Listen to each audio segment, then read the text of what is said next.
written by Dorothy Day for the April 1964 edition of the Catholic Worker newspaper. However, before sharing the reading with you, I think it is important that I provide some context by giving some background information about the Catholic worker movement. The Catholic worker is a movement formed in 1933 in the midst of the Great Depression. Its founders are Dorothy Day and the lesser-known but influential personalist, Peter Morin. It arose from and was founded in response to the times in which they both lived. The social foment caused by socialism, the movement for workers' rights, the destruction of the First World War, economic disparity, and the outright hunger and destitution of the poor. It was and remains unapologetically Christian and Roman Catholic in its founding and its orientation. But its literal interpretation and living out of Christian values caused it often to run up against the power structure of the church and to be held at arm's length by its hierarchy. Its interpretation of the gospel was so literal that Dorothy Day and many of the workers maintained a stance of pacifism, even during World War II. The movement never sought to be a religious order, but even the most cursory examination show that they're houses of hospitality, to be faith communities. The movement is best known for running houses of hospitality in rundown sections of various cities. But it also has run and continues to run small farms as worker communities. Traditionally, these grew food for those houses of hospitality. At the houses of hospitality, food, clothing, welcome, and shelter are extended to those in need by unpaid volunteers, according to the ability of each community. Volunteers live in the houses of hospitality with those who are in need. Catholic worker communities are autonomous. They are known for their active support of labor unions, human rights, cooperatives, and the development of a nonviolent culture. At present, there are approximately 245 Catholic worker communities worldwide. The Catholic Worker also is the name of a newspaper published by the New York worker community. Dorothy Day was the editor of the publication from 1933 through her death in 1980. In 1933, it sold for 1 penny. It continues to sell for 1 penny today, and it is promised that it will always sell for 1 penny. The worker movement does not engage in fundraising. It does not engage in seeking grants. It does not seek government subsidy. Their money comes from the outside jobs of the workers, cottage industries, but mostly donations. The Catholic worker movement has refused tax-exempt status. The philosophical and theological sources of the workers' movement are broad, deep, and rich. They are drawn from the ancient and from the philosophical movements of the early 20th century.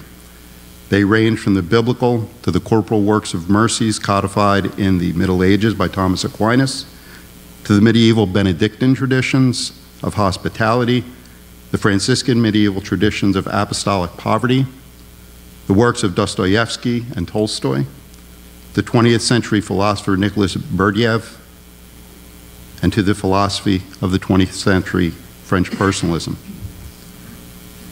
The worker movement uses all of these influences to inspire and explain its direct service to the poor and the downtrodden as the true Christian way of life. An important distinction is that the philosophy is not one of working with the poor. Rather, it is serving the poor. Thus, through its work, is the virtue of humility. This is the context of today's reading, which was written by Dorothy Day in 1964 at one of the New York houses of hospitality. She says, I looked around, and the general appearance of the place, that is the house of hospitality, was, as usual, homelike, informal, noisy, and comfortably warm on a cold evening. And yet, looked at with the eyes of a visitor, our place must look dingy indeed, filled, as it always is, with men and women, some children too, all of whom bear the unmistakable mark of misery and destitution. Aren't we deceiving ourselves, I'm sure many of them think, in the work we are doing? What are we accomplishing for them anyway? Or for the world? Or for the common good?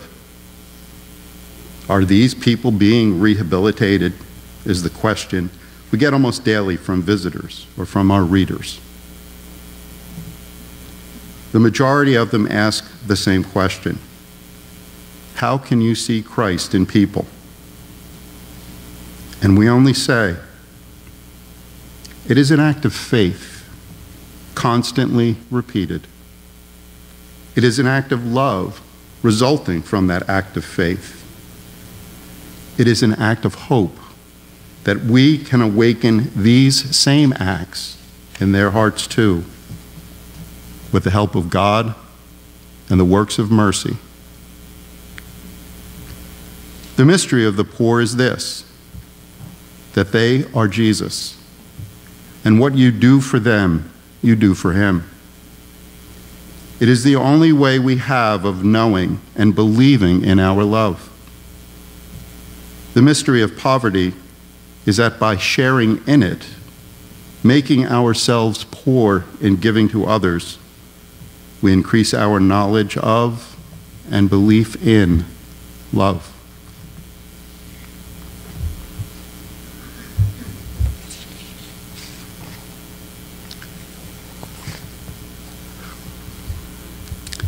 As I said in the introduction, the Catholic worker movement arose from the foment of its time.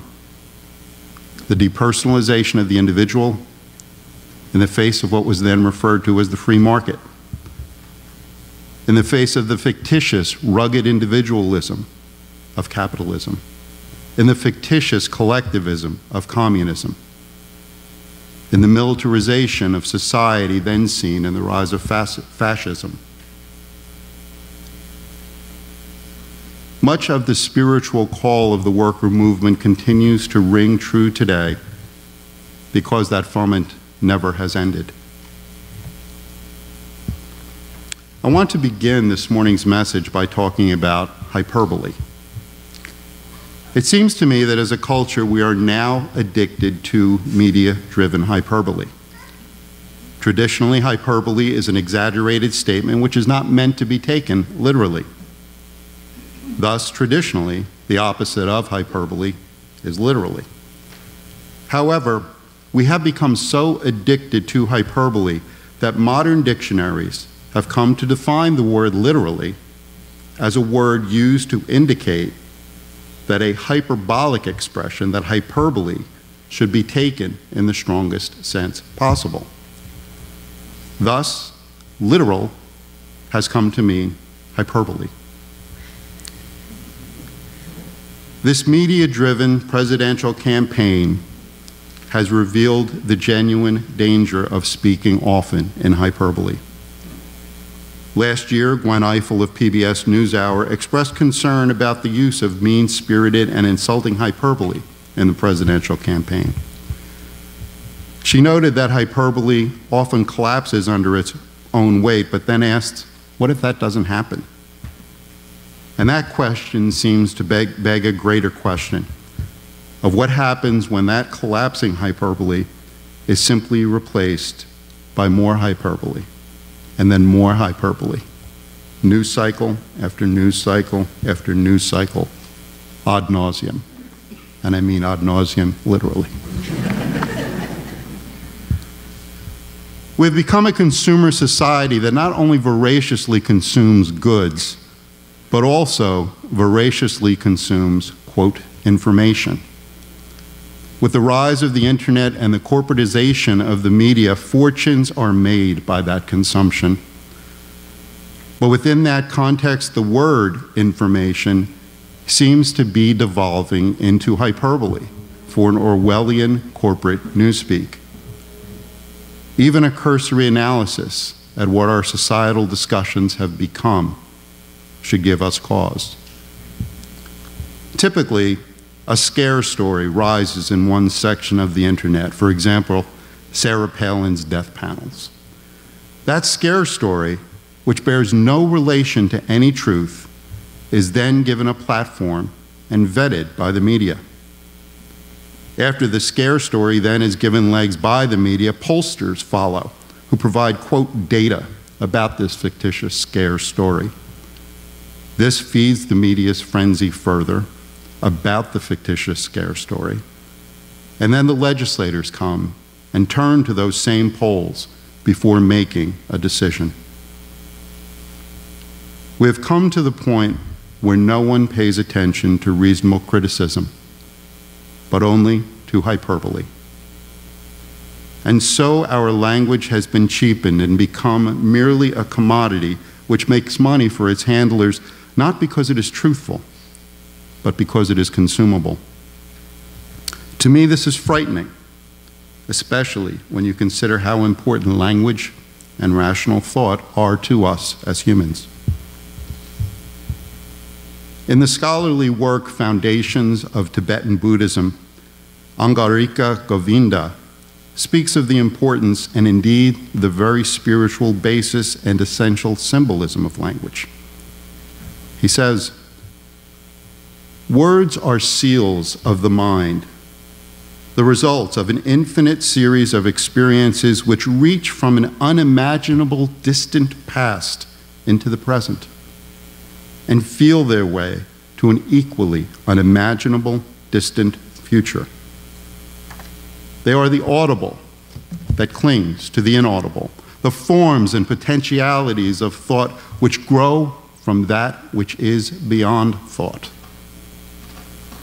The birth of language was the birth of humanity. Each word was the sound equivalent of an experience connected with an internal or an external stimulus. A tremendous creative effort was involved in this process, which must have extended over a vast period of time. It is due to this effort that mankind was able to control its world." Ralph Waldo Emerson said that most of the process by which this transformation of experience into language was made is hidden from us in the remote time when language actually began to occur. Language clearly then is the symbolism through which we share our experiences. But who is this we that share experiences? In The Denial of Death, Ernest Becker maintained that one of Freud's great and lasting contributions is the concept of narcissism, that we, the we that shares communication or experiences through communication, we are hopelessly absorbed with ourselves. That if we care about anyone, it usually is ourselves first of all. This is guileless. It seems to come from our animal natures in that an organism seeks to protect its own integrity. Perhaps the pithiest expression of narcissism, which is attributed to Aristotle, is that luck is when the arrow hits the other guy. Becker further maintains that a working level of narcissism is inseparable from self-esteem. Our self-esteem, who we consider ourselves to be, feeds on symbols, on abstract ideas of our own worth, on ideas that themselves are composed of sounds, of words, of images, of language. This means that humankind's natural yearning for organismic activity, orgasmic as well in a spiritual sense. People over there, that's the guttural part of the conversation.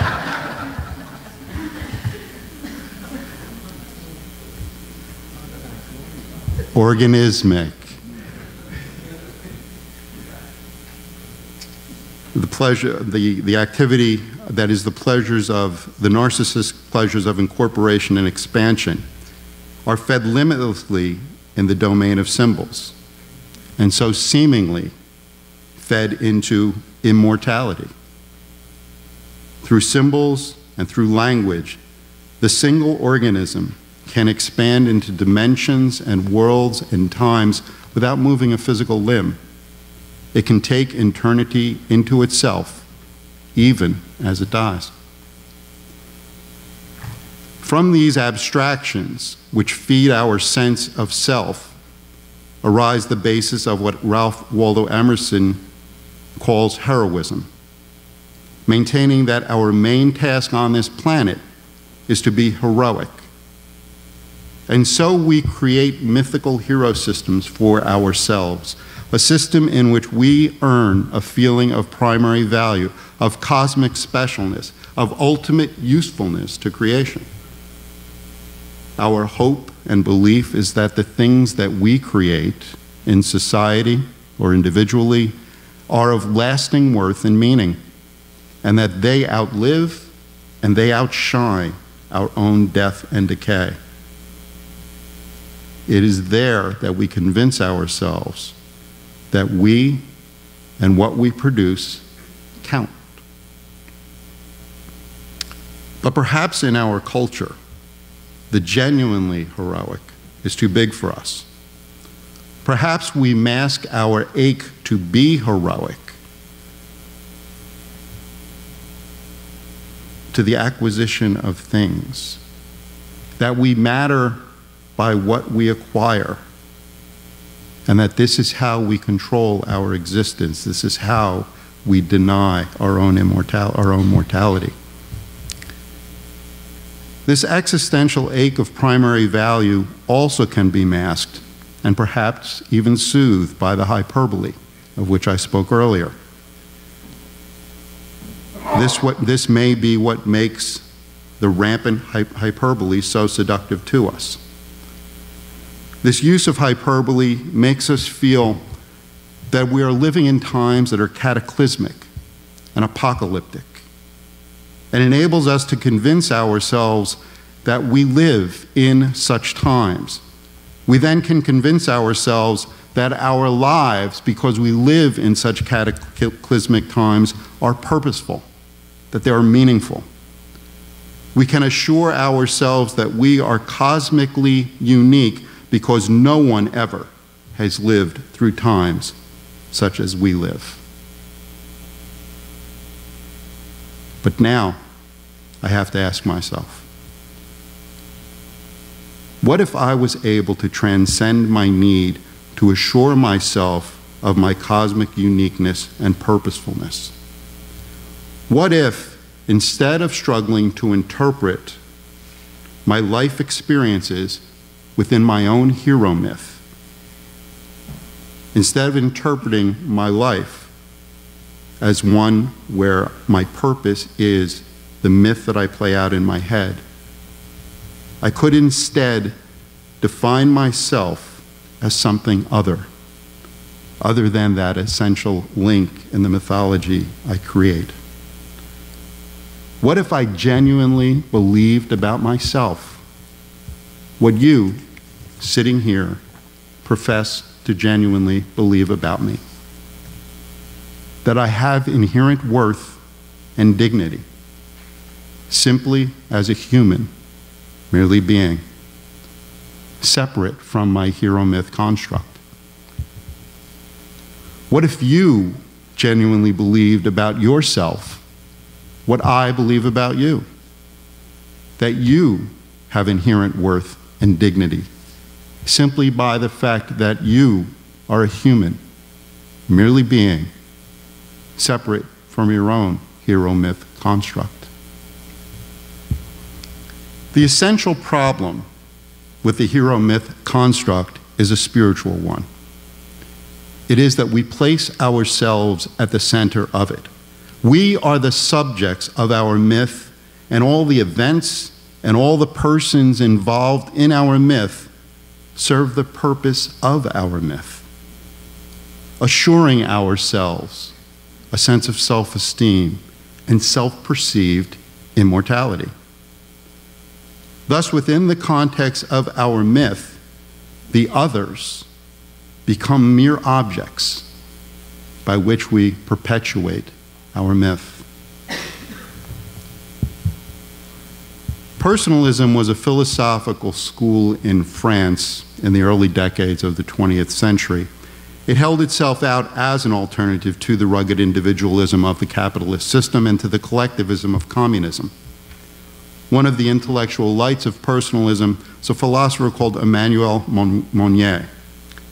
To Mounier, a person never is an object, but is a subject with a presence to be loved, to be inspired, to be encouraged.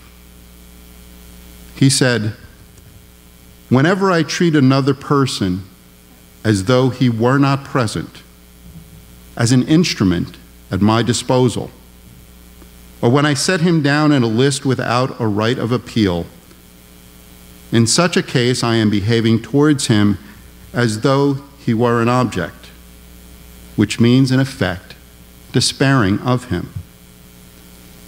But if I treat him as a subject, as a presence, which is to recognize that I am unable to define or classify him, that he is inexhaustible, filled with hopes upon which he alone can act, this is to give him credit. To despair of anyone is to make him desperate, whereas the credit that generosity extends regenerates his own confidence." And so the sense of self-esteem comes from us giving to each other. That quote that I just read, to me, is the most cogent explanation of the first principle of Unitarian Universalism, promoting the inherent worth and the inherent dignity of every person. Mounier continues with an alternative to Cartesian objectivism. Love is one of the surest certainties that man knows, the one irrefutable existential cogito. I love, therefore I am.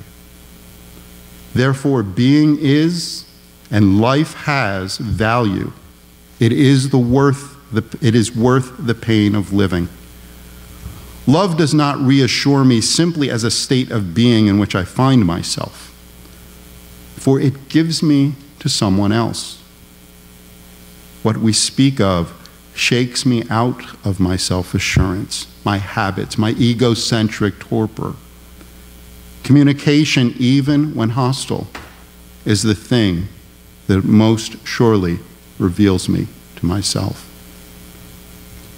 When asked to distinguish between personalism and existentialism, Mounier framed the question in terms of the generosity and self-bestowal at the heart of personalism. He said that the vitality of the personal impulse is to be found neither in self-defense, as in the hero myth system, nor in the life and death struggle, as with existentialism, but in generosity, self-bestowal, ultimately giving without measure or without hope of reward. In the Brothers Karamazov, Dostoevsky says, love is a harsh and dreadful thing. Love in action is a harsh and dreadful thing when compared to love in dreams. This concept of giving without measure or hope of reward is the genius of the Catholic worker movement. Dorothy Day said in the reading I shared, it is an act of faith constantly repeated. It is an act of love resulting from that act of faith. It is an act of hope that we can awaken in each other the same acts of love. The worker movement took this concept and underscored that it is an ancient concept. In the Gospel of Matthew, Jesus says to those who feed the hungry, give drink to the thirsty, who welcome strangers, who clothe the naked, who care for the ill, who visit the imprisoned, that those who do that for the least of those among us do it for him. Rare is it in the history of spirituality that a deity has identified himself with the poor and the downtrodden, that service to them is service to a greater power.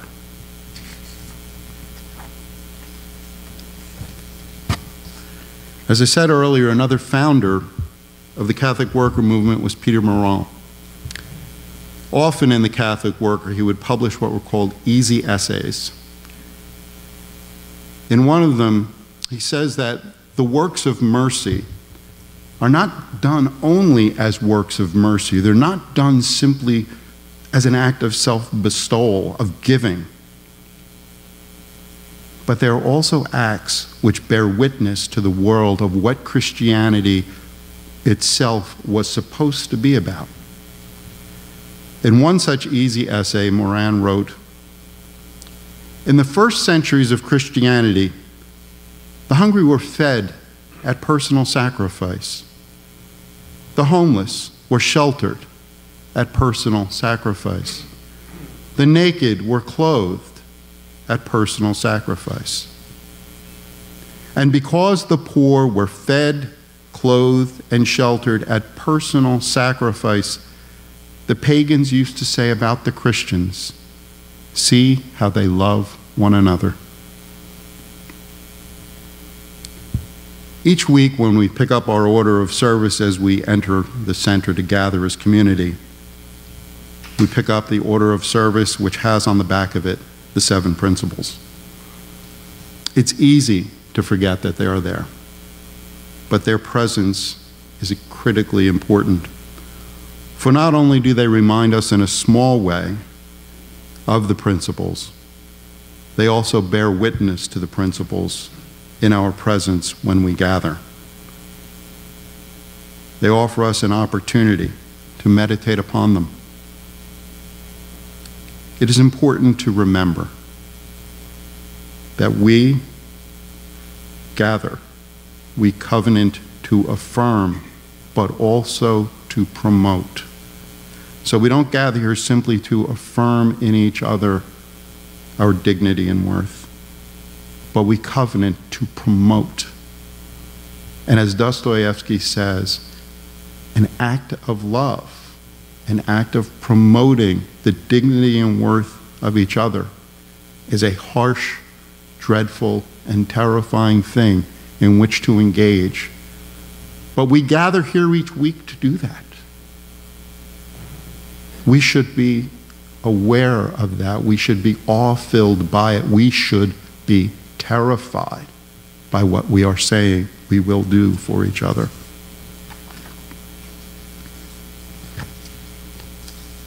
This affirmation, this promoting, it is an act of faith. It is an act of faith which we constantly repeat. It is an act of love resulting from that act of faith. It is an act of hope that we can awaken these same acts of faith and hope in the hearts of others. So may we make it. So may it be.